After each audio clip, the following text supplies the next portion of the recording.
Everyone, this is Himanshi. आज हम इस वीडियो में डिस्कस करेंगे क्लास 12 बिजनेस स्टडी का एक बहुत इंपॉर्टेंट चैप्टर जो कि है financial management. So let's get started. सबसे पहला टॉपिक है इस चैप्टर का that what is business finance, कि बिजनेस फाइनेंस क्या होता है। तो money required for carrying out business activities is called business finance. Business को रन करने के लिए जितना भी पैसा चाहिए उसको क्या बोलते हैं हम, बिजनेस फाइनेंस। बिजनेस को रन करने के लिए जितना पैसा चाहिए वो होता है हमारा बिजनेस फाइनेंस। अब हमें फाइनेंस क्यों चाहिए? बिजनेस को रन करने के लिए, जो हमारा बिजनेस है उसकी एक्टिविटीज को डाइवर्सिफाई करने के लिए, एसेट्स खरीदने के लिए, मशीन्स, बिल्डिंग्स, फैक्ट्रीज और जो डे टू डे ऑपरेशंस हैं उनके लिए, जैसे रॉ मटेरियल खरीदना है या वर्कर्स को वेजेस पे करनी है, तो उसके लिए फाइनेंस बहुत ज़्यादा ज़रूरी है।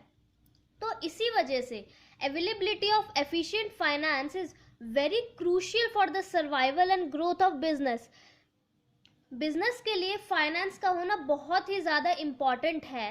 That's why finance is also called the life blood of the business, और we can say that finance is the blood of business.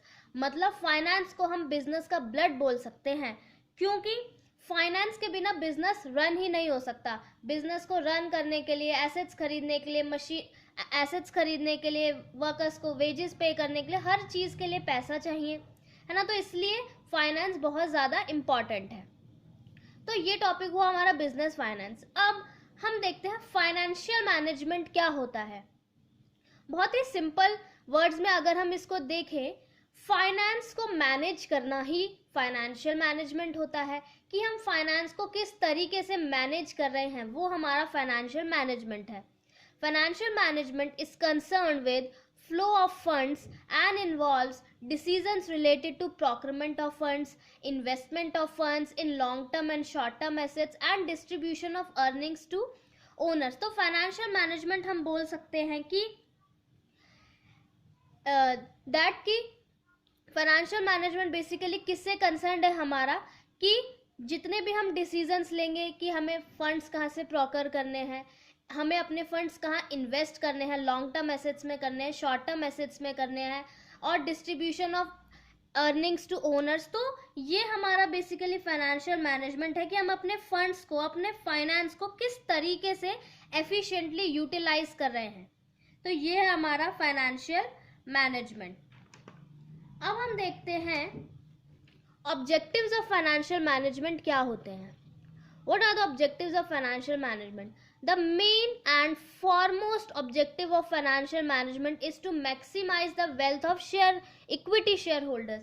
हमारे फाइनेंशियल मैनेजमेंट का जो मेन ऑब्जेक्टिव है वो है कि जो इक्विटी शेयर होल्डर्स है उनकी जो वेल्थ है वो मैक्सिमाइज होनी चाहिए। मतलब कि जो इक्विटी शेयर होल्डर्स है उनकी जो वेल्थ है वो मैक्सिमाइज होनी चाहिए। तो ये हमारा मेन ऑब्जेक्टिव है फाइनेंशियल मैनेजमेंट का। This objective of maximising the wealth of equity share holders automatically fulfil all other objectives. अगर हमारा ये ऑब्जेक्टिव फुलफिल हो जाता है तो हमारे और जितने भी ऑब्जेक्टिव्स है फाइनेंशियल मैनेजमेंट के वो ऑटोमेटिकली फुलफिल हो जाते हैं। ठीक है, क्यों? As equity share holders get share from residual income only, क्योंकि जो हमारे इक्विटी शेयर होल्डर है उनको जो शेयर है वो कब मिलता है, जब पूरी तरीके से जो पेमेंट है वो सप्लायर्स को, एम्प्लॉयज़ को, लेंडर्स को, क्रेडिटर्स को, जब पूरी तरीके से जो अदर पार्टीज है उनको पेमेंट हो जाती है, उसके बाद जो इक्विटी शेयर होल्डर्स है उनको अपनी इनकम मिलती है। मतलब रेजिडुअल इनकम में से उनको उनका पार्ट मिलता है।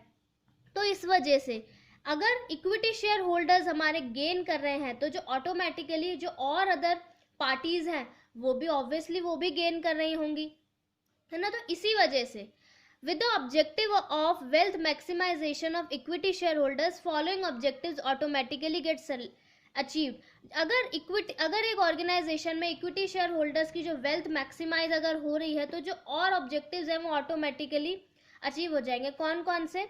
Profit maximisation, maintenance of liquidity, proper utilisation of funds, meeting of financial commitments with creditors. मतलब इसका मतलब क्या है, ऑर्गेनाइजेशन में अगर इक्विटी शेयर होल्डर्स की वेल्थ मैक्सिमाइजेशन है तो मतलब ऑर्गेनाइजेशन में प्रॉफिट मैक्सिमाइजेशन है, और जो लिक्विडिटी है वो भी मेंटेन्ड है, और जो फंड्स है उनका भी अच्छे से यूटिलाइज हो रहा है, और जो क्रेडिटर्स वगैरह हैं उनको भी अच्छे से पेमेंट की जा रही है, टाइमली पेमेंट उनको भी हो रही है। तो जो फॉरमोस्ट हमारा ऑब्जेक्टिव है फाइनेंशियल मैनेजमेंट का कि जो इक्विटी शेयर होल्डर्स हैं उनकी wealth maximisation, the wealth maximisation of equity share holders is the most important objective of financial management. ठीक है, thank you so much. Next video में हम डिस्कस करेंगे डिफरेंट डिसीजंस।